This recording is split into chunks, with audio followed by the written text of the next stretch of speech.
नमस्ते स्टूडेंट्स, आप सुन रहे हो राइट वे स्मार्ट क्लासेस के स्मार्ट ऑडियो नोट्स। ये ऑडियो स्पेशली इसलिए डिजाइन की गई है ताकि आप सिर्फ एक बार ध्यान से सुन लो और पूरे चैप्टर का फास्ट, क्लियर और कंप्लीट रिवीजन हो जाए। चलिए अब फ्रेंच रेवोल्यूशन चैप्टर को पेज वाइज समझते हैं। तो शुरू करते हैं। बिल्कुल, अब हम पेज 1 पे हैं। यहाँ हम फ्रेंच रेवोल्यूशन की एकदम शुरुआत को समझेंगे, जिसे स्टॉर्मिंग ऑफ द बैस्टील कहते हैं। हाँ, ये इवेंट बहुत इंपॉर्टेंट है। तो हुआ क्या था? एक डेट है जो सबको याद रखनी है, 14 जुलाई 1789। राइट।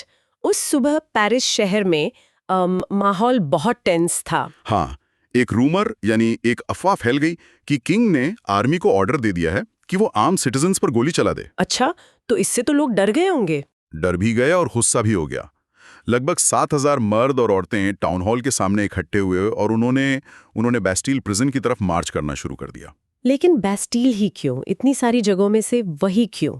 सही सवाल। देखो, बैस्टील सिर्फ एक जेल नहीं थी, वो एक फोर्ट्रेस प्रिजन यानी किले वाली जेल थी।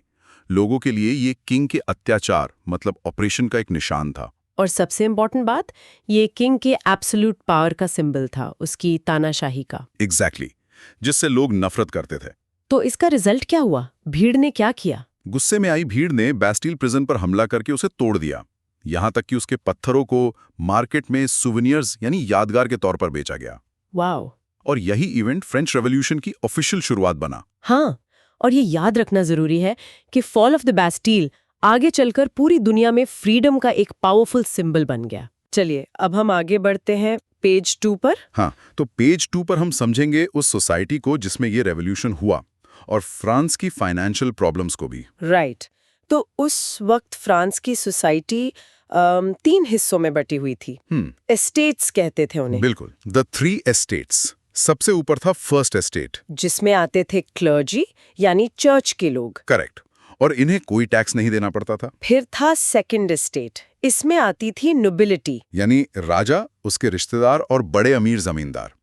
इन्हें जन्म से ही स्पेशल प्रिविलेजेस मिलते थे और ये भी टैक्स फ्री थे। और आखिर में था थर्ड एस्टेट, जिसमें मतलब बाकी सारी पॉपुलेशन आ जाती थी, बड़े बिजनेसमैन से लेकर किसान, मजदूर, सब। और सारे के सारे टैक्स का बोझ सिर्फ इसी थर्ड एस्टेट पर था। आप सोच सकते हैं कि सिस्टम कितना अनइक्वल था। बिल्कुल। और उसी भेदभाव के बीच फ्रांस एक बड़े फाइनेंशियल क्राइसिस से गुजर रहा था, है ना? हाँ, जब किंग लुई 16 1774 में राजा बना तो उसे शाही खजाना बिल्कुल खाली मिला। इसके रीजंस क्या थे? कई रीजंस थे। लंबी लड़ाइयाँ, पैलेस ऑफ वर्साई का बेइंतहा खर्चा और अमेरिकन कॉलोनीज को ब्रिटेन से आज़ादी दिलाने में की गई फाइनेंशियल हेल्प। अच्छा, उससे फ्रांस पर बहुत बड़ा कर्ज यानी डेट चढ़ गया था। बिल्कुल। और इस प्रॉब्लम का सॉल्यूशन क्या सोचा किंग ने? टैक्सेस बढ़ा दो। लेकिन सारा बोझ एक बार फिर सिर्फ थर्ड एस्टेट पर। एग्जैक्टली। इससे सोसाइटी में गुस्सा इतना बढ़ गया कि यही आगे चल के रेवोल्यूशन का एक मेजर रीजन बना। ठीक है, अब पेज 3 पर फ्रांस के टैक्स सिस्टम को थोड़ा और डिटेल में समझते हैं। हाँ, जैसा हमने अभी डिस्कस किया, टैक्स का सारा बोझ अकेले थर्ड एस्टेट उठा रहा था। उन्हें चर्च को, स्टेट को, नोबल्स को अलग अलग टैक्सेस देने पड़ते थे। कौन कौन से टैक्सेस थे ये? देखिए, एक था टाइट्स। ये टैक्स चर्च लेता था और ये किसानों की एग्रीकल्चरल प्रोड्यूस का लगभग 10वां हिस्सा होता था। 10वां हिस्सा? काफी ज्यादा है। हाँ, और दूसरा इंपॉर्टेंट टैक्स था टाइल। ये एक डायरेक्ट टैक्स था जो सीधा स्टेट यानी सरकार को जाता था। इनके अलावा इनडायरेक्ट टैक्सेस भी थे ना? बिल्कुल। नमक, सॉल्ट और टोबैको जैसी रोज इस्तेमाल होने वाली चीजों पर भी टैक्स लगता था। मतलब एक आम आदमी हर तरफ से टैक्सेस से घिरा हुआ था। और दूसरी तरफ थे नोबल्स, जिनके पास थे फ्यूडल प्रिविलेजेस। राइट, उनके स्पेशल अधिकार, जैसे वो किसानों से मुफ्त में काम करवाते थे। और सबसे बड़ी बात, इतने अमीर होने के बाद भी नो टैक्स, कोई टैक्स नहीं देते थे। इस अनइक्वल टैक्स सिस्टम ने थर्ड एस्टेट पर बहुत भारी फाइनेंशियल प्रेशर डाल दिया था। अब हम पेज 4 पर हैं, जहां हम सबसिस्टेंस क्राइसिस के बारे में पढ़ेंगे। ये कॉन्सेप्ट थोड़ा समझाइए। जरूर। सबसिस्टेंस क्राइसिस का मतलब है एक ऐसी एक्सट्रीम सिचुएशन जब लोगों के लिए अपनी बेसिक रोजी रोटी कमाना भी मुश्किल हो जाए, जिंदा रहने के साधन खतरे में आ जाएं। और फ्रांस में ये क्राइसिस कैसे हुआ?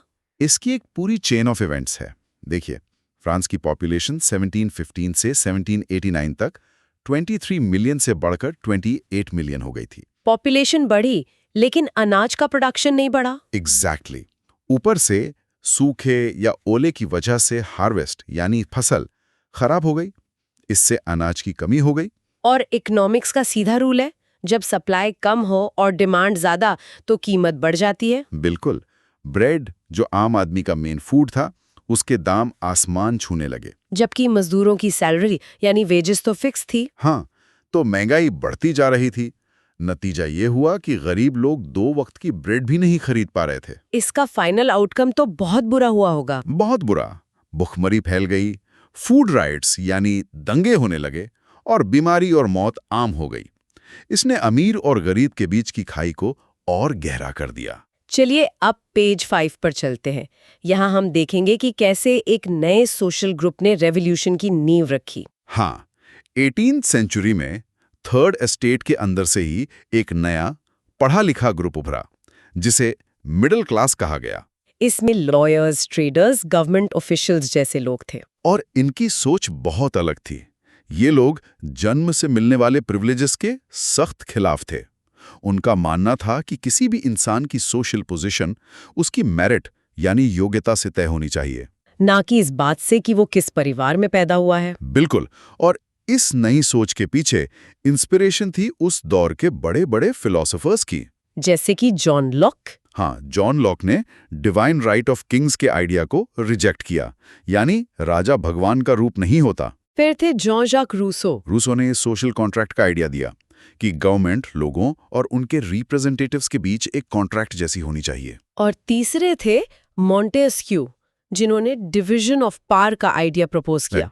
पावर को लेजिस्लेटिव, एग्जीक्यूटिव और जुडिशरी में बांट देना चाहिए, ताकि सारी पावर किसी एक के हाथ में ना आ जाए। इक्वालिटी एंड फ्रीडम के इन आइडियाज ने मिडिल क्लास को बहुत इंस्पायर किया। ये कॉफी शॉप्स और सैलून्स में डिस्कस होते थे और आम लोगों तक भी पहुंचे। और इन्हीं आइडियाज ने आगे चलकर रेवोल्यूशन को एक डायरेक्शन दी। अब आते हैं पेज 6 पर, जो रेवोल्यूशन का एक बहुत बड़ा टर्निंग पॉइंट है। हाँ, फाइनेंशियल क्राइसिस से निकलने के लिए किंग लुई 16 को नए टैक्सेस लगाने थे। लेकिन वो अकेले ये फैसला नहीं ले सकता था, उसे स्टेट्स जनरल की मीटिंग बुलानी पड़ती थी। तो 5 मई 1789 को ये मीटिंग बुलाई गई। बिल्कुल, एजेंडा था नए टैक्सेस पास करना, लेकिन असली झगड़ा वोटिंग सिस्टम पर शुरू हो गया। पुराना सिस्टम क्या था? पुराना सिस्टम था 1 स्टेट 1 वोट। अच्छा, इसका मतलब तो साफ था, फर्स्ट और सेकंड एस्टेट हमेशा मिलके 2-1 से थर्ड एस्टेट को हरा देते। एग्जैक्टली, ये सिस्टम अपने आप में इनइक्वालिटी का सिंबल था। लेकिन इस बार थर्ड एस्टेट ने एक नई डिमांड रखी, है ना? हाँ, अब वो फिलोसोफर्स के आइडिया से इंस्पायर्ड थे। उन्होंने कहा कि पूरी असेंबली एक साथ वोट करेगी और हर मेंबर का एक वोट होगा। 1 मेंबर 1 वोट। राइट, ये एक डेमोक्रेटिक प्रिंसिपल था। इससे उन्हें मेजॉरिटी मिल जाती। पर किंग ने क्या किया? किंग ने थर्ड एस्टेट की ये डिमांड रिजेक्ट कर दी। और इसके प्रोटेस्ट में थर्ड एस्टेट के रिप्रेजेंटेटिव्स गुस्से में मीटिंग छोड़कर बाहर चले गए। ये एक खुला विद्रोह था। चलिए अब पेज 7 पर देखते हैं कि उस वॉकआउट के बाद क्या हुआ। हाँ, तो 20 जून 1789 को थर्ड एस्टेट के ये मेंबर्स वर्साई के पास एक इंडो टेनिस कोर्ट में इकट्ठे हुए। और यहाँ उन्होंने एक ऐतिहासिक शपथ ली, जिसे कहते हैं टेनिस कोर्ट ओथ। उन्होंने खुद को पूरे फ्रांस की नेशनल असेंबली डिक्लेयर कर दिया। और शपथ ली कि जब तक हम फ्रांस के लिए एक कॉन्स्टिट्यूशन नहीं बना लेते, तब तक हम यहाँ से नहीं हटेंगे। इसके 2 मेन लीडर्स थे, मिराबो और एबे सीएस। ये किंग की अथॉरिटी को एक डायरेक्ट चैलेंज था। बिल्कुल, और जिस वक्त वर्साई में ये पॉलिटिकल ड्रामा चल रहा था, उसी वक्त फ्रांस के गांवों में द ग्रेट फियर फैल गया। ये क्या था? एक अफवाह फैली कि जमींदारों यानी लॉर्ड्स ने गुंडे बुलाए हैं जो किसानों की पकी हुई फसल बर्बाद कर देंगे। अच्छा, तो इस डर के मारे किसानों ने क्या किया? उन्होंने गुस्से में जमींदारों के महलों पर हमला कर दिया, अनाज के गोदाम लूट लिए और उन डॉक्यूमेंट्स को जला दिया जिनमें उनके लगान का हिसाब था। इसने तो गांव में फ्यूडल सिस्टम की कमर तोड़ दी होगी। बिल्कुल तोड़ दी। अब आते हैं पेज 8 पर, फ्रांस की नई शुरुआत। हाँ, नेशनल असेंबली ने 1791 में फ्रांस का कॉन्स्टिट्यूशन तैयार कर लिया। इसका मेन ऑब्जेक्टिव था किंग की पावर्स को लिमिट करना। और इसके साथ ही फ्रांस एक कॉन्स्टिट्यूशनल मोनार्की बन गया। मतलब राजा तो रहेगा, लेकिन अब कॉन्स्टिट्यूशन के नीचे। सही। इस नए कॉन्स्टिट्यूशन के की फीचर्स क्या थे? सबसे पहले 4 अगस्त 1789 को ही फ्यूडल सिस्टम को अबॉलिश कर दिया गया था। और मॉन्टेस्क्यू के आइडिया के हिसाब से पावर को लेजिस्लेटिव, एग्जीक्यूटिव और जुडिशरी में डिवाइड कर दिया गया। लेकिन एक बहुत इंपॉर्टेंट बात थी, वोटिंग राइट सबको नहीं मिले। हाँ, यहाँ सोसाइटी को दो हिस्सों में बांट दिया गया, एक्टिव सिटीजन्स और passive citizens. Right, active citizens को वोट करने का अधिकार था, लेकिन शर्त थी कि वो 25 साल से ऊपर के मर्द होने चाहिए जो एक सर्टेन अमाउंट का टैक्स देते हो। ऐसे सिर्फ 4 मिलियन लोग थे। हाँ, और बाकी सभी मर्द और सारी औरतें पैसिव सिटीजन्स आते थे, उन्हें वोटिंग राइट्स नहीं थे। तो शुरुआत में रेवोल्यूशन ने सबको पॉलिटिकल इक्वालिटी नहीं दी। बिल्कुल नहीं। फ्लो चार्ट में भी यही दिखता है। एक्टिव सिटीजन्स पहले इलेक्टर्स को चुनते थे और फिर ये इलेक्टर्स नेशनल असेंबली के 745 मेंबर्स को। ठीक है, पेज 9 पर हम अधिकारों और सिंबल्स की बात करेंगे। हाँ, 1791 के कॉन्स्टिट्यूशन की शुरुआत declaration of the rights of man and citizen से हुई।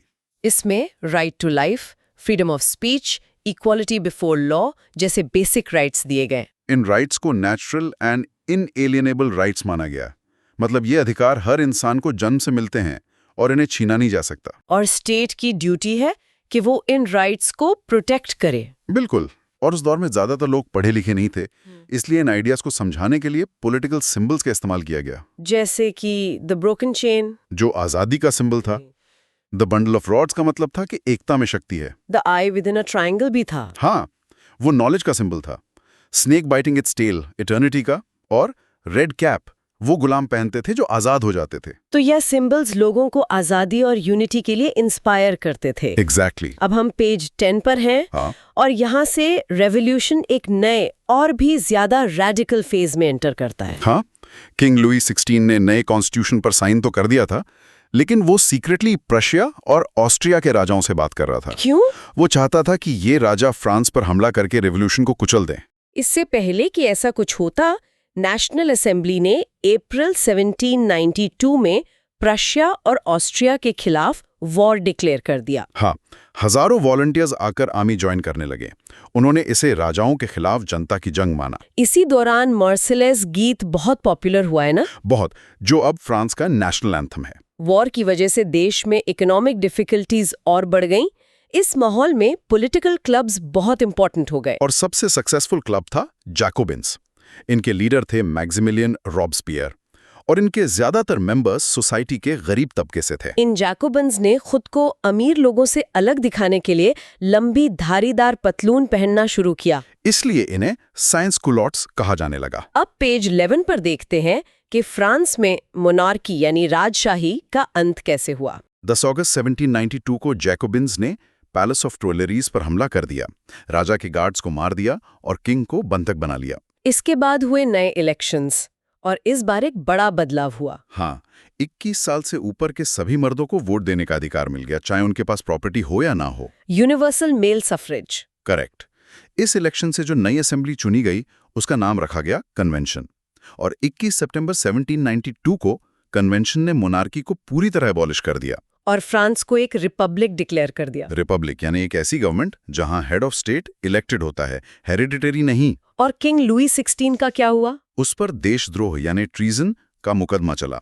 उसे दोषी पाया गया और 21 जनवरी 1793 को उसे सार्वजनिक रूप से गिलोटिन पर एग्जीक्यूट कर दिया गया। और इसके साथ ही फ्रांस में सदियों पुरानी राजशाही का अंत हो गया। अब पेज 12 पर हम रेवोल्यूशन के सबसे कंट्रोवर्शियल या कहूं डार्क फेज के बारे में पढ़ेंगे, द रेन ऑफ टेरर।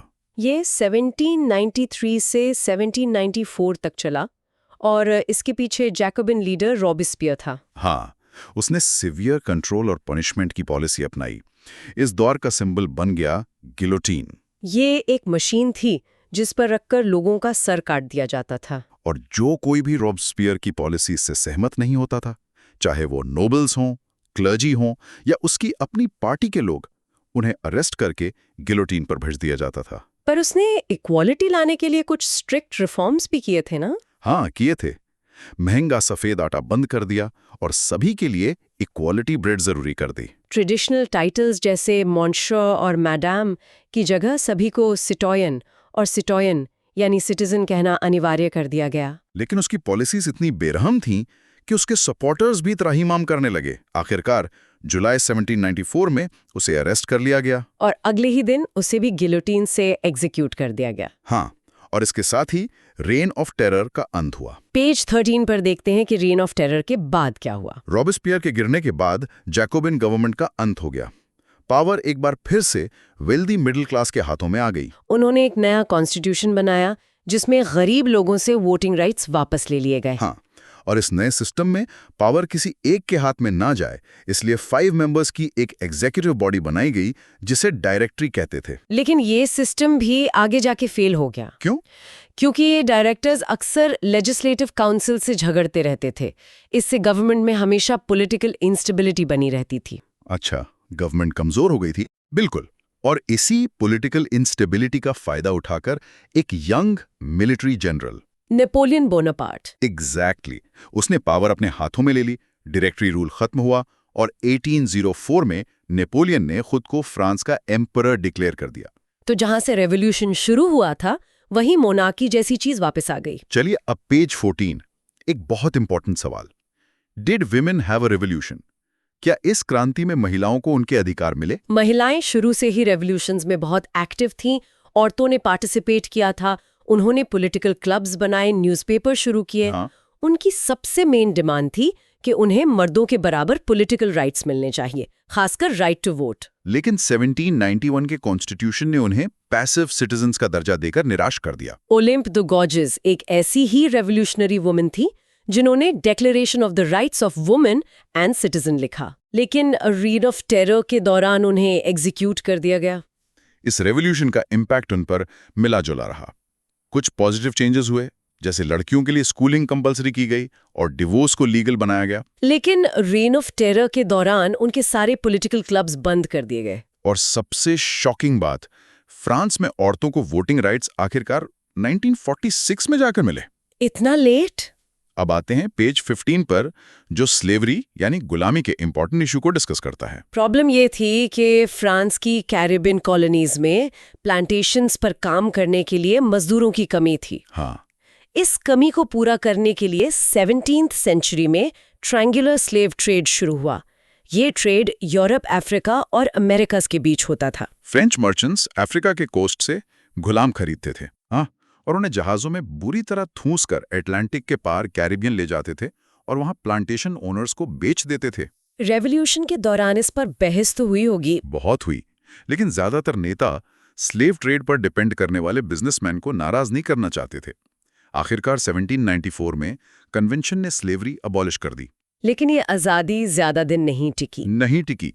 जब नेपोलियन पावर में आया तो उसने स्लेवरी को फिर से इंट्रोड्यूस कर दिया। तो फाइनली कब अबॉलिश हुई? फाइनली 1848 में जाकर फ्रेंच कॉलोनीज से स्लेवरी को हमेशा के लिए अबॉलिश किया गया। ये रेवोल्यूशन के लिबर्टी और इक्वालिटी के आइडियाज पर एक बड़ा दाग था। अब हम इस चैप्टर के आखिरी पेज 16 पर है। रेवोल्यूशन का आम आदमी की एवरीडे लाइफ पर क्या असर पड़ा? 1789 के बाद सबसे इंपॉर्टेंट कानून जो लागू हुआ वो था एबोलिशन ऑफ सेंसरशिप। अच्छा, पहले कुछ भी पब्लिश करने से पहले किंग के सेंसस से अप्रूवल लेना पड़ता था। बिल्कुल। अब इसके खत्म होने से फ्रीडम ऑफ स्पीच और प्रेस एक नेचुरल राइट बन गया। इसके बाद फ्रांस में न्यूज़पेपर्स, पैम्फलेट्स और पिक्चर्स की जैसे बाढ़ आ गई। अब लोग हर इवेंट पर ओपनली डिस्कस और डिबेट कर सकते थे। सही। और आखिर में इस रेवोल्यूशन की पूरी दुनिया के लिए सबसे बड़ी लेगेसी क्या थी? लिबर्टी और डेमोक्रेटिक राइट्स के आइडियाज। हाँ, ये आइडियाज 19th सेंचुरी में फ्रांस से निकलकर पूरे यूरोप और दुनिया में फैले, जहां फ्यूडल सिस्टम्स को खत्म करने के लिए मूवमेंट शुरू हुए। इसका एक इंडिया कनेक्शन भी है ना? जरूर है। इंडिया में टीपू सुल्तान और राजा राम मोहन रॉय 2 ऐसे इंडिविजुअल्स थे जो रेवोल्यूशनरी फ्रांस से निकलने वाले इन आइडिया से बहुत ज्यादा प्रभावित हुए थे। तो स्टूडेंट्स, ये था फ्रेंच रेवोल्यूशन चैप्टर का complete smart audio revision right way smart classes के साथ। E-learning, keep revising.